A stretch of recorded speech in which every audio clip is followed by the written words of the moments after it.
ये यहाँ भी भोजन हो रहा है, ये सब भोजन की व्यवस्थाएं हैं जी। सब भोजन यहाँ चलता है। आइए जहाँ भोजन बनता है वहाँ ले चल रहे हैं आपको।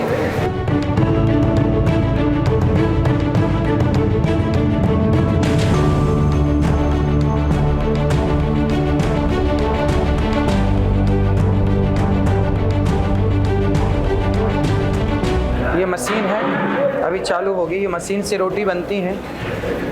ये मशीन है, ये 1 घंटे में 4000 रोटी निकालती है।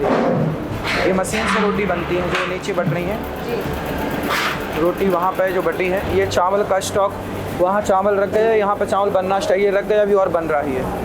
ये निरंतर चलता रहता है। ये अखंड रसोई, ये देखिए कढ़ाइयाँ ये चलती रहती हैं। वो बन रही है एक सब्जी, ये सब्जी बन रही है, वो दाल बन रही है, कढ़ी बन रही है, कढ़ी भी चल, दाल बन रही है। हर 2 घंटे में नया भोजन बनता है ना, हर 2 घंटे में एक यहाँ तैयारी चल रही है। ये इमरजेंसी के लिए सब्जियां कट के रख जाती हैं। जैसे वहाँ अखंड रसोई चलती है ना, तो एक बार 2 घंटे के लिए वहाँ बन के रख गया, फिर यहाँ देखिए आपने बन रहा है। और ये सब्जियां कट के रखी हैं इमरजेंसी तुरंत, ताकि, और ये रोटियां यहाँ बनती हैं। बेटा चलो शुरू करो। आओ, आपको आती है रोटी बनानी? बैठो। ए छोरा मैं बैठूं, लाला बैठिए, बैठो, ये लो, बैठिए बैठिए। तो रोटियां शुरू करो लाला। आचार्य जी, ये नेशनल टीवी में पहले कभी हुआ है? नहीं, पहली बार आप कर रही हैं। पहली बार कर रहे हैं।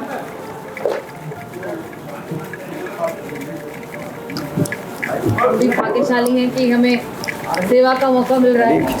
आप कितनी देर बाद ऐसे रोटियां बेल रहे हैं अपने हाथ से? मैं तो बेलते ही रहता हूँ, लेकिन पहले अभ्यास ज़्यादा था जी। पहले मैं एक बैठक में काफ़ी लंबे टाइम रोटियां बेल के और सेवा में लगा देता था। जी। तो ये महिलाएं जो निरंतर ये कार्य करती हैं, उनके लिए क्या कहेंगे घर पर, अपनी रसोई में? महिलाएं तो बनाती हैं, महिलाएं तो अच्छा बनाती हैं भोजन, जी। और बस हमारा भी प्रयास है कि सबकी सेवा हो। कभी घर पर आप अपनी अर्धांगिनी के साथ करते हैं? हाँ हाँ, क्यों नहीं। जब भोजन बनाते हैं, कभी कभी घर पे समय कम मिलता है, पर पहले जब समय मिलता था, कभी कभी अभी भी घर पे ही बना लेते हैं। तो आप क्या क्या बना लेते हैं खाने? सब कुछ बना लेते हैं, दाल चावल सब्जी रोटी खीर पूड़ी, ये सब बना लेते हैं।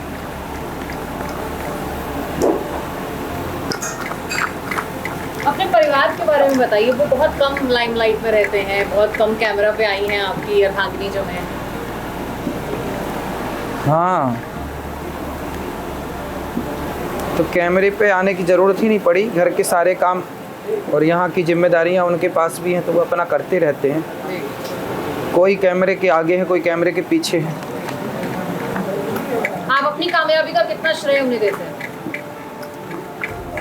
हमारी कामयाबी कहाँ कामयाबी है, भगवान, इसके श्रेय भगवान को है और माता पिता को है, आप सभी भक्तों को है, अर्धांगिनी को भी है।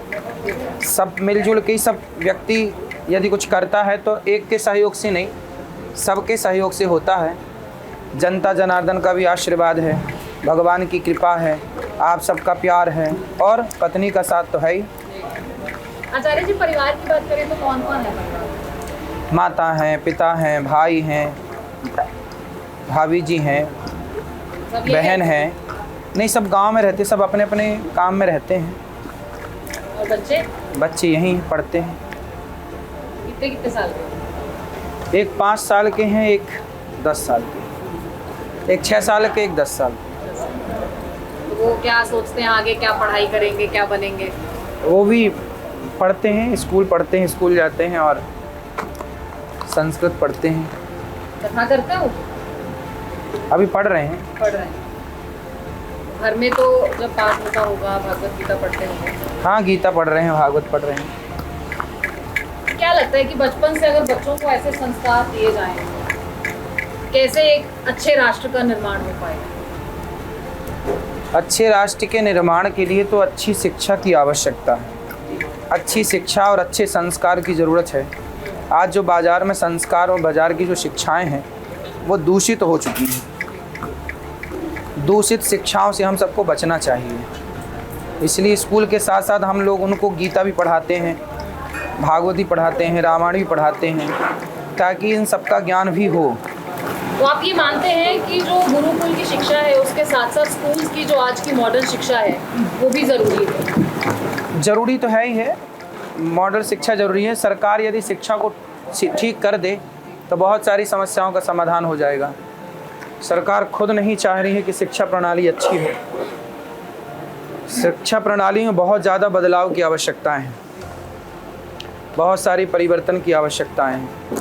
इतना परिवर्तन करना चाहिए कि हम अपने भारतीय परंपरा से, आप देखो जितने भी इंजीनियर बनते हैं, डॉक्टर बनते हैं, जज बनते हैं, ये सब मैकाले की शिक्षा पढ़ के बन रहे हैं, अंग्रेज़ों की शिक्षा पढ़ के बन रहे हैं। जबकि बनना क्या चाहिए, हम भारतीय शिक्षा प्रणाली के अनुसार, जो हमारे यहाँ पहले न्याय व्यवस्था थी, क्या राम जी के राज्य में न्याय नहीं था, क्या कृष्ण जी के राज्य में न्याय नहीं था, उसी न्याय प्रणाली के अनुसार ही जज बनाने चाहिए, एडवोकेट तैयार करने चाहिए। द्वारिका विश्वकर्मा जी ने बनाई, उस अकॉर्डिंग ही हमारे यहाँ इंजीनियर बनने चाहिए। क्योंकि राम सेतु बना उस ज़माने में, हमारे अपने इंजीनियरों ने ताजमहल बनाया, जैसे तेजोमय महल भी कहते हैं भगवान शिव का, तो ये सब हमारे इंजीनियरों ने बनाया। कोणार्क मंदिर बनाया हमारे इंजीनियरों ने। तो हम उस प्रणाली को क्यों भूल गए, जिस प्रणाली का आज भी डंका बज रहा है पूरी दुनिया में। लेकिन आज भी अगर स्कूलों में पढ़ाया जा रहा है तो वहाँ से भी तो डॉक्टर्स इंजीनियर्स निकल रहे हैं। तो ये डॉक्टर इंजीनियर क्या कर रहे हैं, मुर्दे को ही भर्ती कर ले रहे हैं। आपने तो खुद पत्रकार हैं, आप तो जानते हैं कितने हॉस्पिटल ऐसे हैं जहाँ मुर्दों को भर्ती कर लिया गया। इसके लिए एक मूवी बन गई है ना। तो आखिर ये अपराध तो हो ही रहा है ना, मतलब तो ओ माय गॉड भी बनी थी आचार्य जी। हाँ बिल्कुल, ओ माय गॉड बनी है, लेकिन हिंदू सनातन संस्कृति को तो टारगेट किया गया है, और किसी को कहाँ कोई टारगेट कर रहा है। आपको नहीं लगता उसमें जो चीज़ें दिखाई गई इसी स्तर पर वो गलत भी है? कुछ ऐसे भी लोग हैं जो सनातन को बदनाम करने की कोशिश या साजिश कर रहे हैं। भाई बॉलीवुड तो पूरा सनातन को बदनाम कर ही रहा है। बॉलीवुड सनातन को तो बदनाम करने के लिए उसको पैसे ही फंडिंग होती है विदेशों से। लेकिन कलाकारों के साथ साथ राजनेताओं के साथ आपके जो मुलाकातें हैं, फिर उसमें बॉलीवुड कहाँ जाता है जब आप कलाकारों के साथ मिलते हैं? नहीं, कलाकारों किसके साथ मिल रहे हैं बताओ? बी प्राक से आपकी हाल फिलहाल में मुलाकात हुई, भाई सलमान खान से मिले। सलमान को तो हमने गीता दी। हम तो अपना काम करने जाते हैं ना, हम गीता देने गए, वो गीता दे के आए।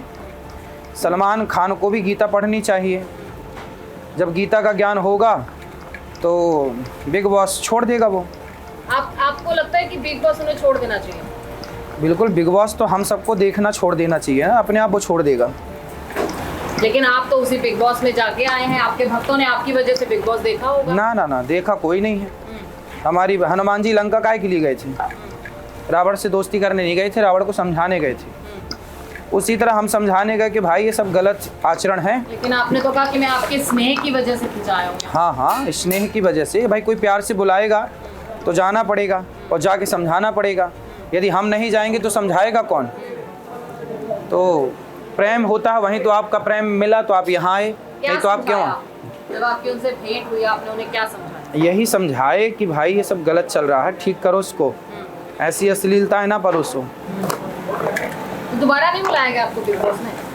वो तो एक पाँव से खड़े हैं बुलाने के लिए, हम ही नहीं जा रहे हैं। उसके बाद आप लाफ्टर शेफ भी गए? नहीं, लाफ्टर शेफ तो पहले गए थे उसके। तो वहाँ का क्या अनुभव रहा? वहाँ किसे समझाने गए थे? वो तो कार्यक्रम जन्माष्टमी का था ना, जन्माष्टमी के शो के लिए उन्होंने बुलाया था। वहाँ कृष्ण जन्माष्टमी मना रहे थे उन लोग, कहा कि आप आओ, ठीक है। ये आपका टीवी प्रेम है या क्या है?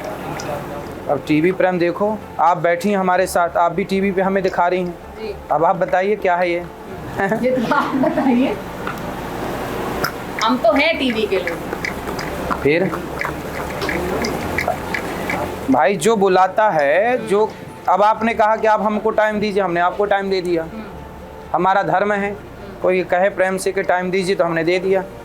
आपने कहा कि हमारे को आपके साथ रोटी बनानी है, हमने कहा ठीक है, लो भाई रोटी बना लो। न्यूज़ नेशन के दर्शकों को क्या कहेंगे जो इस वक्त आपको देख रहे हैं? बस आप भी रोटी बनाना सीखिए, भोजन बनाइए।